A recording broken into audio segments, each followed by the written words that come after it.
huge changes to Social Security. We're talking $2,400 checks to everybody on Social Security. That is what is being talked about in Congress right now. Take a listen.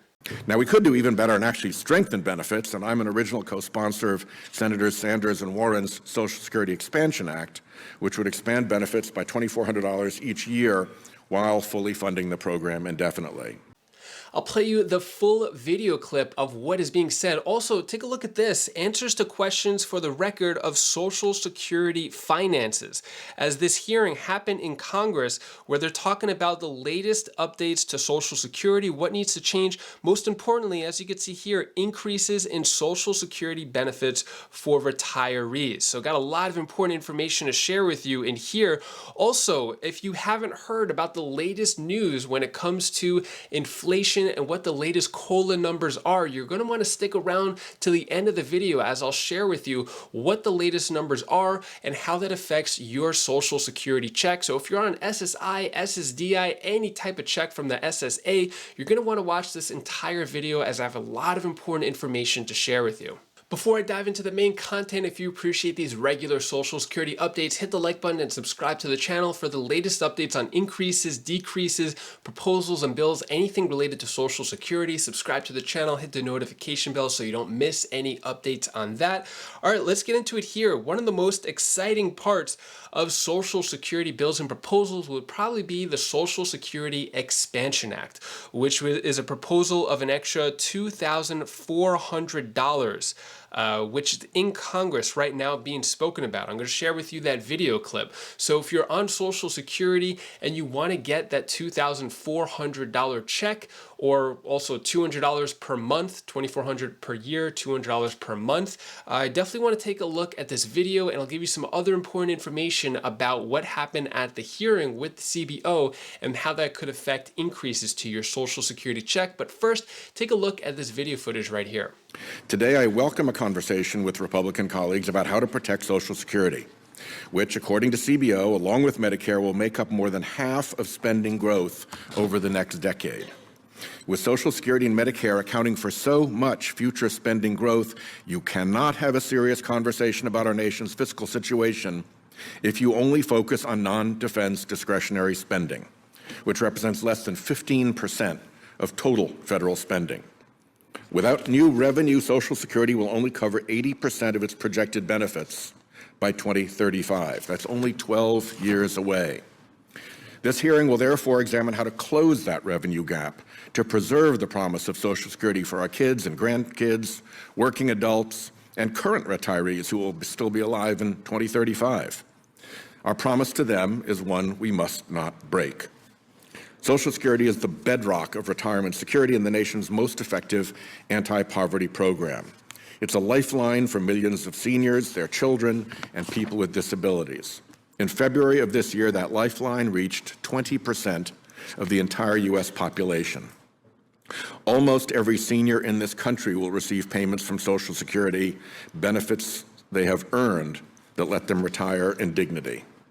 One of my constituents, Robert of Pawtucket, said, "I rely on my Social Security as my only source of income. I'd find it impossible to continue to live independently if Social Security were changed, reduced, or eliminated. Social Security benefits were a contract between the federal government and its citizens." Antonella of North Providence said, "I would be very sad and depressed if there were any cuts to Social Security. I'd just get by as it is." And Laurel, also of Pawtucket, said that without Social Security, she would have to go back to work and probably have to work until I die. For years, Republicans proposed slashing Social Security benefits, letting Wall Street gamble with seniors' retirement, or even sunsetting Social Security altogether.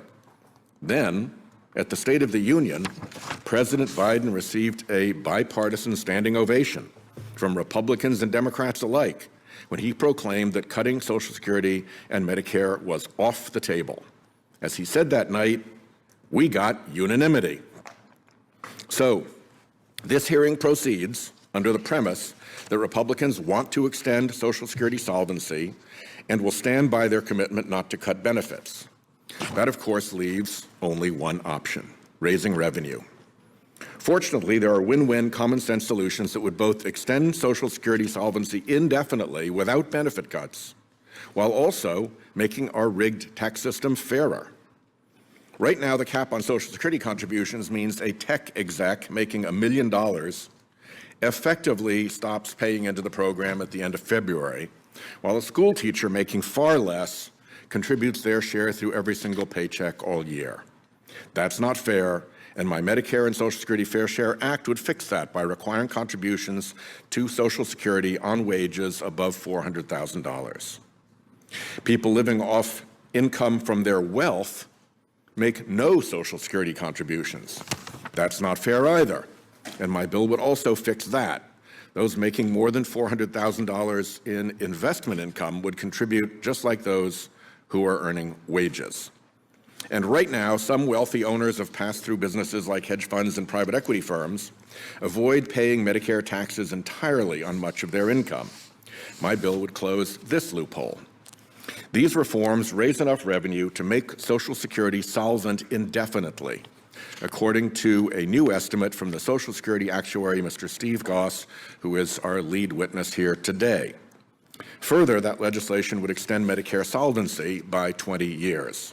We can protect Social Security for all without cutting benefits, and we get to end unfair tax dodges that let those at the top play by a different set of rules than everyone else. Now, we could do even better and actually strengthen benefits, and I'm an original co-sponsor of Senators Sanders and Warren's Social Security Expansion Act, which would expand benefits by $2,400 each year while fully funding the program indefinitely. I welcome the bipartisan commitment not to cut Social Security, but it's not rock solid. MAGA Speaker McCarthy wanted Social Security cuts during the debt ceiling negotiations and has pledged to explore them. The House Republican Study Committee released a plan to cut Social Security by $718 billion over 10 years.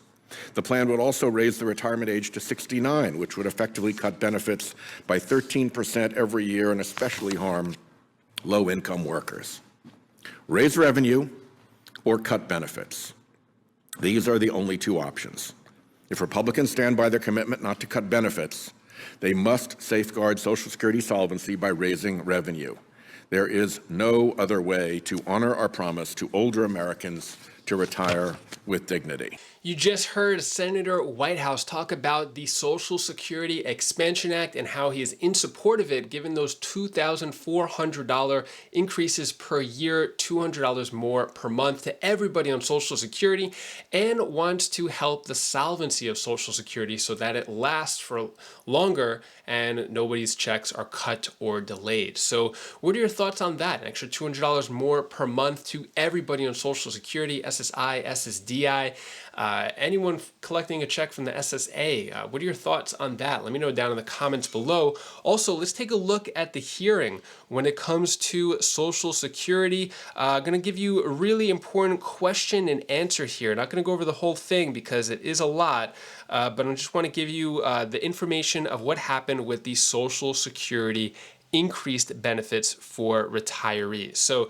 Senator Whitehouse's question about the economic effects of a new tax on higher income people and increases in Social Security benefits for retirees. The question: if Congress were to enact a Social Security tax on incomes of very wealthy people for whom each dollar of income is more likely to be saved than spent to fund Social Security benefits for all retirees, who are more likely to spend than save? What would the effect on the economy be from accounting from the distribution of revenue to Social Security beneficiaries? Please discuss the situation under current law where benefits would be limited to payable benefits after insolvency rather than following CBO's baseline convention that assumes scheduled benefits would be paid despite the lack of legal authority. So the answer here. All right, so now when it comes to the increase part of the question of the answer, a policy that would instead increase Social Security benefits would above amounts that would be payable from the trust fund under current law would have the opposite effects. In short term, the increase in Social Security payments would cause consumer spending to increase, savings to decrease as some people save less for retirement, and overall demand for goods and services to increase. As a result, output would be greater in 2034 and 2035 than it would be if payments were limited to payable benefits. In the long term, output would be less outputs would be less, mainly as a result of three factors: a decrease in supply of labor, a decrease in private investment following decline in private savings, and a decrease in the amount of funds available for private investment following an increase in borrowing by the federal government. If Congress considered enacting a tax or increasing existing taxes, Joint Committee of Taxation would provide the estimate of effects of that proposed change tax code. So basically saying that there would be benefits to increasing Social Security payments. If you weren't following along, that is basically what it sums up as. So talking about the increases, saying how it would benefit the economy to increase Social Security payments. By according to Senator Whitehouse, he wants an extra $200 more per month. I'm curious, would $200 more per month help you out, help out your financial situation? Let me know down in the comments below. Should it be a higher monthly amount, a higher increased payment for Social Security? Let me know your thoughts on that. And that is all the news that I have for you today to hopefully cheer you up a bit. Here's my daughter Bella's tip of the day. Oh, sorry guys, I didn't see this. Can I tell you something? What I want to do is go to the moon. I need to go to the moon. Never mind. What do you want? Tell me in the comments below and see what you want. If you want to do something, then do an accomplishment. Do what you want, because that after you get too old to not do what you want. Oh, bye. The moon, bye.